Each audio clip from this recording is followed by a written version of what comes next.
Hello and welcome to DEI Advisors. My name is Lan Elliott on behalf of DEI Advisors.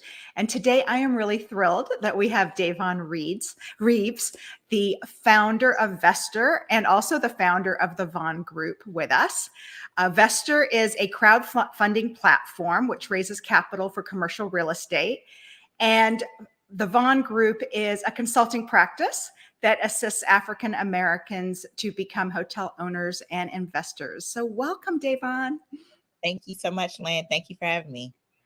So excited for this.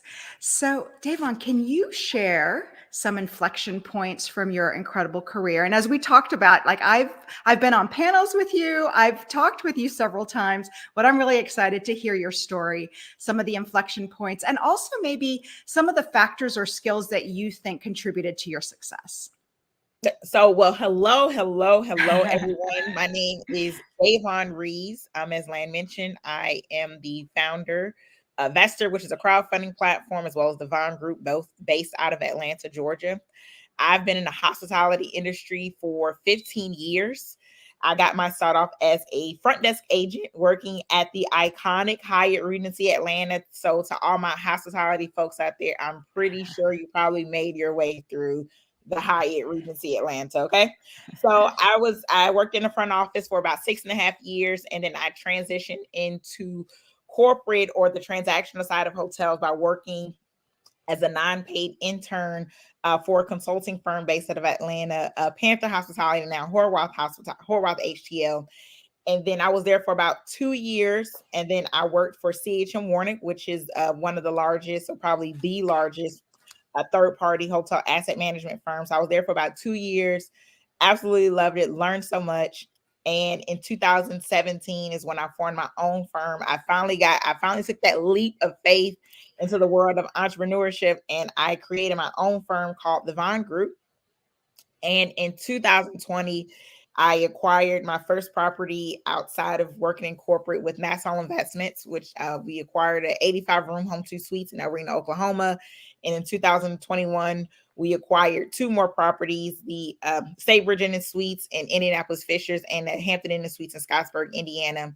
And then in 2022, July 11th, 2022, my late father's birthday, I launched Vesterr, which is a crowdfunding platform. And probably the best job out of everything that I've ever done or accomplished. I am a proud boy mom of a 3-year-old son named Jameer. So that is my story in a nutshell. Amazing. And then you ask what helped me along my way or my journey to leadership. I was being persistent. I think by me being persistent and not taking no as an answer, I think that drove me. I'm a little competitive. When I was in middle school and high school, I played the clarinet, and I did not rest or sleep until I was first chair. So, which required a lot of practice, which required a lot of determination, and which required a lot of sacrifice. So all of those things led me to where I am today, to talking to you. Fantastic. I love that story. So you had mentioned taking the leap and going out on your own and becoming an entrepreneur. Obviously, you don't get to where you are today without taking some calculated risks. Can you share an example of a time when you took that risk and succeeded, and how you approached it? What things did you think about? So probably the first risk. I always say I took 3 big risks in my life, right? So the first risk was taking that non-paid internship that I mentioned earlier. And I was still working at the Hyatt. So I took the non-paid internship, working in the morning and working at the Hyatt at night. And the reason why it was a risk, because it was a non-paid internship after I graduated from college, right? And so, a lot of people, including my family, especially my dad, who didn't understand working for free, like that wasn't a part of his philosophy or vocabulary. Like, just he didn't believe in that. And so, and I volunteered a lot, and so he didn't understand that either. And so that was a risk for me to take that non-paid internship, but it was a very rewarding risk, because if I wouldn't have taken that non-paid internship, then I wouldn't be where I am today, right? My goal was to become a hotel owner. And so I thought in my mind, the best way to become a hotel owner is to learn from other hotel owners, right? So working it's on my mind. I thought, well, if I work for this consulting firm, the clients are hotel owners, I'm going to learn how to become a hotel owner, because at the time it wasn't YouTube University, it wasn't a Davonne Reaves, it wasn't a lot of these different courses that I could Google and say, hey, I want to become a hotel. What do I do? So it really wasn't a pathway. A lot of brands, they have, including Hyatt, they have the management training program where they train you how to become a general manager, but there's not a program where it teaches you how to become a hotel owner. And so I had to design my own way. So that was the first risk.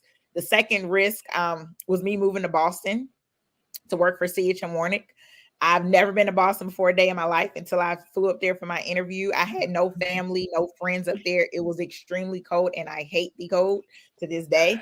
Hate the cold weather. I got a lot of lobster though. Got a lot of lobster. And met some amazing people, working there and moving. But again, that was a risk, right? Because again, I'm moving into an unknown territory. I'm moving away from all my friends and family. I've been in Georgia pretty much since I was 8 years old. I was a grandma's girl, so I was leaving my grandma. So all of my friends, I was basically leaving and rebuilding and starting a new life later on in life. I think I was like 25 or 27, something like that. And so, so that was a big risk for me. And then the third biggest risk I took was becoming an entrepreneur, right? Leaving the comfortable lifestyle of having an expense account, benefits, a steady paycheck. But to all my entrepreneurs out there in the world, it's very difficult when you living into that uncertainty, right? You're everything. You're the director of sales and marketing. You're over business development. You're the CP. You're director of finance. You're the COO. You're the CEO. You're all these different things, and you have to do it all by yourself. So that was a crazy risk, and I think after how many years, I think I finally got the hang of it after about 5 years. October 25th, I celebrated my 5th year anniversary of being an entrepreneur. So I think I finally got the hang of it after 5 years. That was a lot. That was a lot. A lot of great risks though, but you had this goal that you wanted to go for to become a hotel owner, and all those risks were steps in that direction, right? Yeah, absolutely. Yeah, everything led to me where I am today, and I wouldn't change anything. The only thing I would change is I would have bought a hotel sooner. That was probably and I would have bought more real estate sooner. So if I could go, and I probably would have majored like in finance or real estate while I was in college.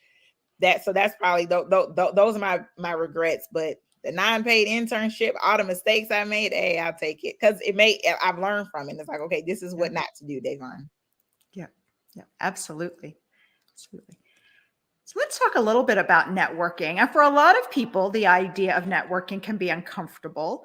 But what we've discovered is in hospitality, it's really a relationship business. And there's so many people who meet and then they become friends out of, working with people. So how have you built your network, and how do you do it in a way that feels authentic to you? I feel like you're always authentic. So yeah, I'm just myself, and I've become more and more myself. Before, when I was younger, I would worry like, I can't do this. It's in corporate. This is professional, And so, I was always either the youngest. I was either only the youngest, the only Black, the only female. So I always kind of, I felt uncomfortable in my skin, but now I don't care. And so I'm very comfortable in my skin. This is Davonne when you get her. Okay. You either like me or love me. Okay. There's no in between. Okay. And so what I've learned I've never been the one that works the room. That's just not me. People don't believe me. I'm shy. I'm a little bit of an introvert. But I'm a people person, right? I love talking to people, especially like a one-on-one interaction. And I guess I get that from my grandmother and my mom, because my mom knows how to work the room. Everybody knows who she is. She's smiling all the time. So I get that from her. My grandmother's really shy, but she makes you feel so warm. She just has this warmth about her. Like, she makes you feel really good. So I guess I combined all that. And my dad is a talker, but he don't make you feel warm. He's just a talker. So all of that combined, you get Davonne, right? And so with my networking, I've been always very strategic with my networking, right? So if I go to an event, if I'm going, who am I meeting? Why am I there? I'm not just going just to be going. Everything has to be intentional. So it started from me being in college, right? I would volunteer at conferences. If I knew I wanted to do X, Y, and Z, I volunteered. I signed up. I got free food, and I got to meet some amazing people who I still have relationships with to this day. Like, it's crazy because Wow. I grew up in the industry because I started off by volunteering, right? I'm checking these big names in at the front desk. I'm checking these big names in at these conferences. And, I volunteered at the Hunter Conference. I volunteered at NABHOOD. So I'm volunteering all of these major conferences. So full circle, I come back around. Now I'm attending or speaking at them, right? And so it's just relationship based. So just staying in contact with people, how can we work together? Making people, one thing is, I believe Maya Angelou said this, people may forget what you say, but they'll always remember, I'm paraphrasing, but they'll remember how you made them feel. Yeah. Right. And so that goes into in hospitality, right? You want to make people, we're a service, we're a people company, people business. And so we want to make people feel great. We want to make people feel welcome and warm. And I'm that same way. My grandma told me, she said, Davonne, treat people better than you want to be treated.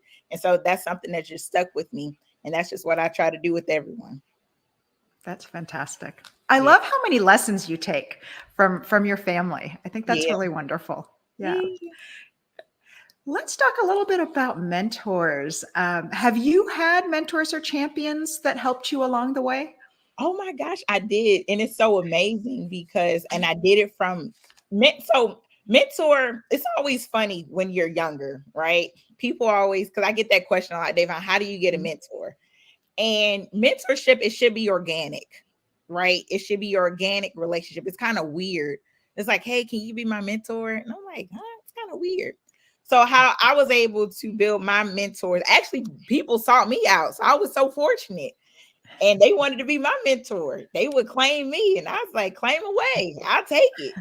So I had some really big names as my mentor. I still to this day, big names like Valerie Ferguson and, Erica Qualls Beatty. So these people who I look up to, and they're my mentors, right? And they're my champions, and the difference between a mentor and a champion, in my opinion, the champion, a champion is someone who's going to look after you when you're not in the room. If there's Absolutely. a position, that they may think that you may need, they may throw your hat out there, or somebody's talking bad about you, about your character. That champion is like, no, that's not Davonne. I don't know which Davonne you're talking about, but that's not the Davonne I know. That's a champion. A mentor is that relationship, somebody who you can call, and it should be someone who's either walked the journey that you have walked, or they're walking a journey that you strive to walk. Right. And so I've been very intentional with the relationships and with the people who I look up to. I told Valerie, Miss Ferguson, that I'm gonna be like you when I grow up. That's what I told her when I first met her. And same thing with Erica Qualls Beatty. She's the general manager of the Black female of the largest hotel in Atlanta. Are you kidding me? I will. Oh my goodness. I'm glad to take a picture with you. Like, how can I pick your brain? What can I do? Icons like Peggy Berg. Oh my gosh, I'm a groupie of hers too. Women like Dr. Debbie Cannon at Georgia State University. So I've been fortunate enough to be around these powerful people, especially women, who, if I have a question, or if I don't, and it's okay to ask. That's what the mentor is for, right? Because because everybody who's came along, somebody's helped them one way or another. If it was tangible or intangible, somebody has been helped. Like, nobody came up in this world alone. I don't care what anybody says. Somebody's giving you a chance, right? Somebody's opened a door somehow, some way. And so people like to give back because somebody helped them. And so I try to do the same thing for others, and because others done the same thing for me. So that's my take on mentors and champions, and just keeping those relationships, touching base with them. I still send Christmas cards to my mentors, and they don't care about me anymore. They just care about my little one, Jameer. So I just send the pictures of Jameer They said, Davonne, you all right. They just send pictures. And so just keeping those relationships going. And if I have a question that's difficult and I don't know the answer, guess what I'm gonna do? I'm gonna pick up my mentor, because guess what? They probably went through it, or they know somebody that they can connect me to help me go through, get through this journey. Yeah, that's fantastic. Thank you. Thank you for sharing that. And also how you went about, getting these amazing women to be mentors and champions for you.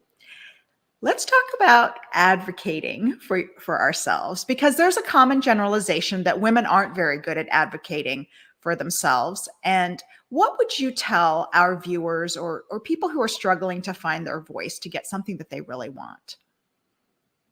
You know what? I wasn't the best at advocating for myself. I really wasn't. Can't believe that. Yeah, because I wasn't raised that way. I was raised to not ask questions. I was raised not to challenge whatever this person said. That's what it was. And I've learned throughout my journey, you challenge that person.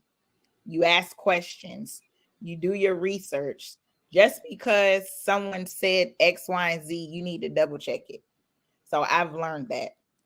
And I've learned to, and this comes from I've learned this comes more so of a confidence level as well. Once you become more confident and authentic and happy with who you are, you're going to speak up for yourself, because you're going to demand a level of respect, right?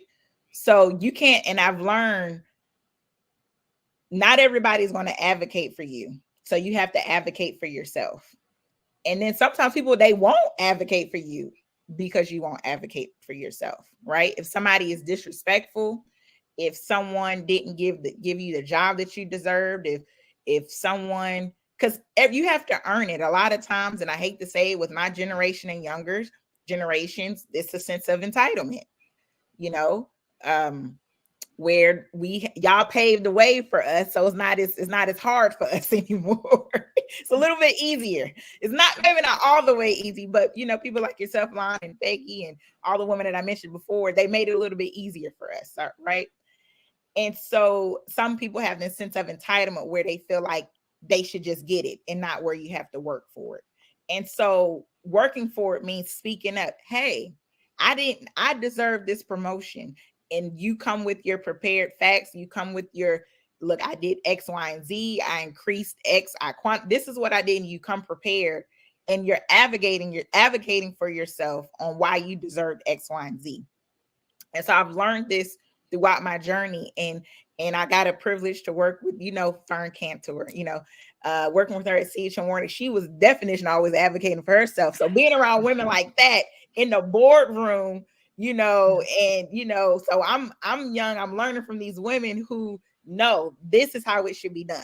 No, I don't agree with this. And they're challenging people, they're challenging, clients, and so once I saw that was the norm, right? Because sometimes when you don't see it, you don't understand. But when you start seeing it and you start hearing people do these type of things, and then of course, when you get more comfortable and confident and you come prepared, with your facts, and you start advocating for yourself. So I think it's very important to advocate for yourself, because if no one is going to advocate for you, at least you need to do it for yourself.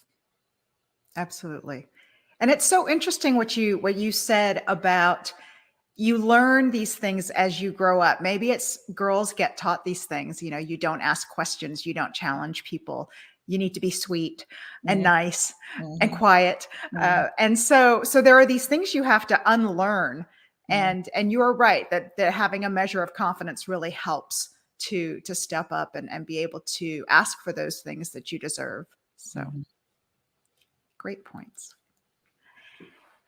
So continuing with women in leadership, one of the barriers that women face sometimes is gender bias in terms of stereotyping. And some people have a way of thinking about women or underrepresented groups in leadership.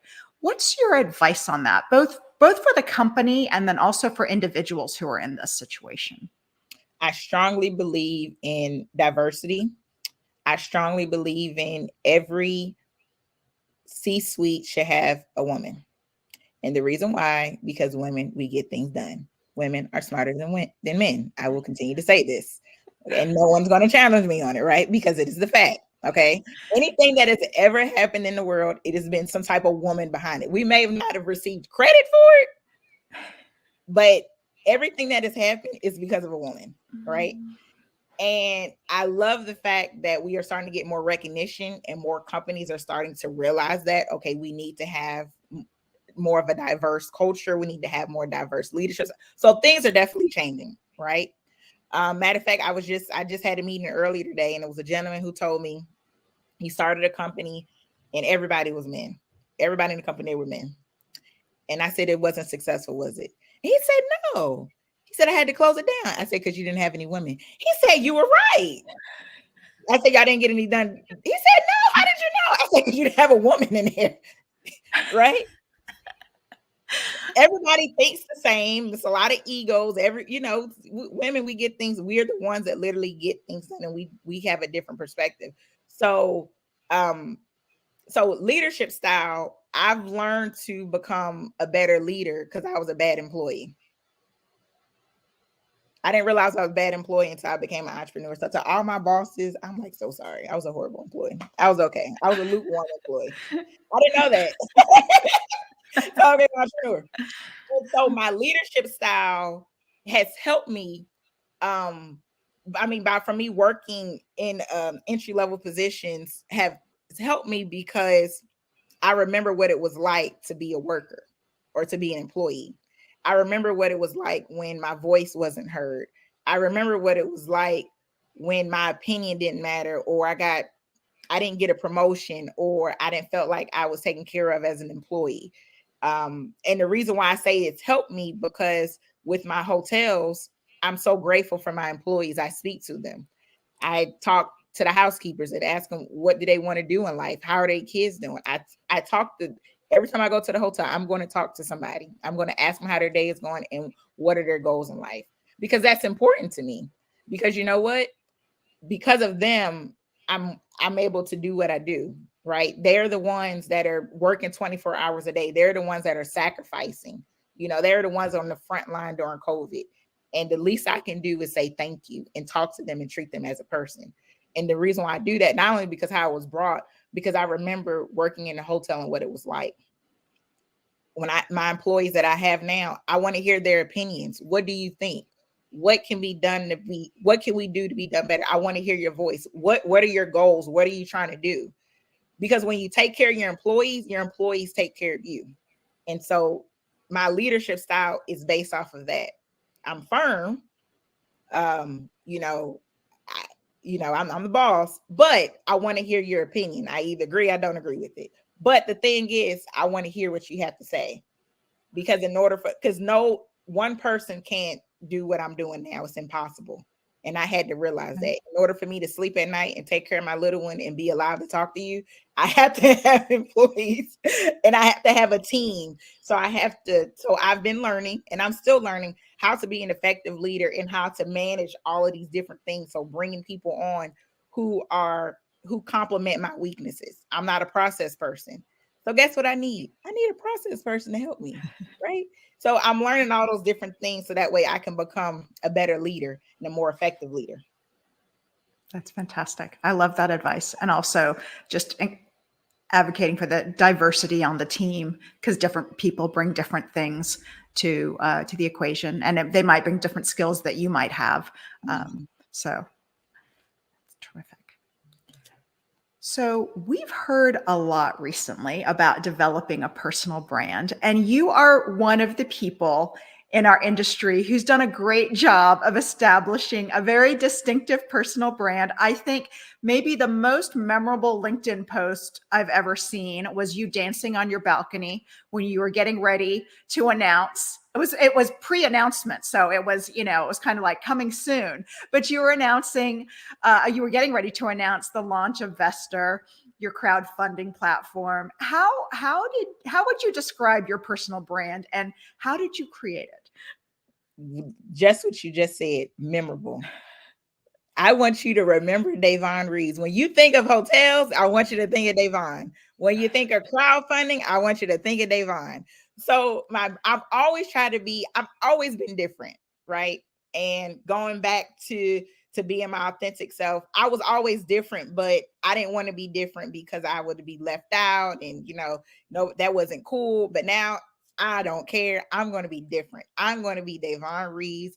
I'm a huge fan of Beyonce. I want to be the Beyonce of the hospitality industry. Okay. So that is me. When I go, you hear Beyonce, you think of Davonne, you know what I mean? So that's branding. And brand is also what you want to be known for. How do you make people feel? Right. So my favorite color is green. I got green in the background, right? So everything, what does that mean? My logo is a pineapple. That's the symbol for hospitality. So when you think about your personal brand, you want to think about what do you want to be known for, right? What does your LinkedIn page, what does, when people hear, Lan Elliott, what do they think? Like, what does she do? Who is she as a person? That's your personal brand, right? And so a lot of times people, they overcomplicate it. It's just, what do you want to be known as, right? It's certain things. When you hear, like, for example, when you think of hamburgers, what do you think of? You think of McDonald's. When you think of chicken, you think of Chick-fil-A, right? When you think of hotels, you think of Davonne. You know what I mean? So it's just that thing that, what do you want to be known for? And I've worked really hard and I want to be outside of the box. And also I'm a little competitive, so I just like being number one. So I always try to, what can I do to outshine and what can I do to be innovative, right? And so I thought to myself, I'm a huge Beyonce fan. She has this song called 7-Eleven. My dad's birthday is on 7-Eleven. So guess what? I am going to launch my crowdfunding platform that I've been working on for, I feel like, almost 2 years, on my late father's birthday, dancing to Beyonce, because guess what? She was in a hotel, right? So anything that I do, I try to tie all of those different things. Like, I'm very intentional with what I do. I want to incorporate green. I want to incorporate a hotel. I want to incorporate, because all of this is who I am as a person. I love crab legs. You know what I mean? So all of those different things as a person, it defines me, who I am as a brand. I want to make you feel good inside, right? Like, I want you to feel loved and warm, because I'm just a happy person. And I think everybody should be happy, because the world would be so much better if we smile and just hug each other. That's just how I am. I love that. Yeah. And I love what you stand for. And I love how confident and comfortable you are in your own skin. And it just makes everyone feel good when they're around you, right? Oh, thank you. I try. So, looking back on your journey, what would you want your 22-year-old self to know? Be more confident. Oh my goodness. I would say be more confident, be prepared, don't rush. I was always rushing. I don't know why. Nowhere to go. Rushing. Bills, they don't go anywhere. They're going to be here forever. And I was rushing to get out of college. I don't know why. And I do have a regret. I would have not worked full time and went to school full time. I would have worked part time and went to school full time. That I would never. I don't advise that to anybody. If I know some people don't have a choice, they have to do it, but I didn't have to do that. So my advice to my younger self, to buy real estate, because when I was a younger self, that was when the 08 crash hit. So I should have bought some real estate. So that was advice to my younger self: to buy more real estate. Be more confident in yourself, love yourself, advocate for yourself, be prepared, work hard. I didn't work as hard as I should. I probably should have worked a little bit harder. But that's just me being tough on myself. But definitely the biggest thing is, and I didn't ask enough questions. I was surrounded by so many wonderful people, and I was in their proximity where I could have just asked, how did you do this? How did you do that? What do I need to do? And I didn't do it. And I would have read more and I would have asked more questions. So that would be, if I could go back 10, 15 years from now, that's what I would tell my younger self working at the front desk. Fantastic. Great advice. Great advice. So we are running towards the end of our time together. And I know I could ask you many, many more questions. We'll do that next time. So as we're getting close to the end, and keeping in mind that DEI Advisors' mission is all around empowering personal success, Could you offer one final bit of advice to women and underrepresented groups who are looking to advance their career? It's okay to be yourself. Be unapologetically yourself, right? It embrace who you are, work for a company who embraces who you are. I don't think we're in a time where we have to it's an employee market now, right? So now we as employees, they can choose where they want to work. So if this doesn't match my culture, if diversity is not on the forefront, I don't want to work with you. If I can't wear my fro, if I can't dye my hair pink and green and all the stuff that people are doing, and I have 100 tattoos, and hey, whatever works for you. I'm not into that. But if that works for you, that works for you. And work for a company that embodies that, or start your own company. Right. So my final advice would be for women and women from underrepresented communities, speak up, ask questions. uh you know Once you get through the door, don't forget about the people. It's other people. As one of my mentors told me, once you notice that you're the only Black person in the room, then that's when you stop, excuse me, once you stop noticing that you're the only Black person in the room, then there's a problem. So if you look up and you're the only woman or the only Black or whatever culture you're from, and you're the only one, it's your job, it's your mission to make sure that you bring other women or other people who look like you in the same room that you're in. And that's what I'm doing now. That's fantastic. Wonderful advice. Thank you so much, Davonne, for being on. Loved hearing your perspective. Always full of energy and smiles. I always love being with you. Oh, thank you. I'm giving you a virtual hug. Virtual hugs back. And for our viewers, if you've enjoyed this interview, I hope you'll go to our website, deiadvisors.org, to see other interviews with other leaders. Thank you so much.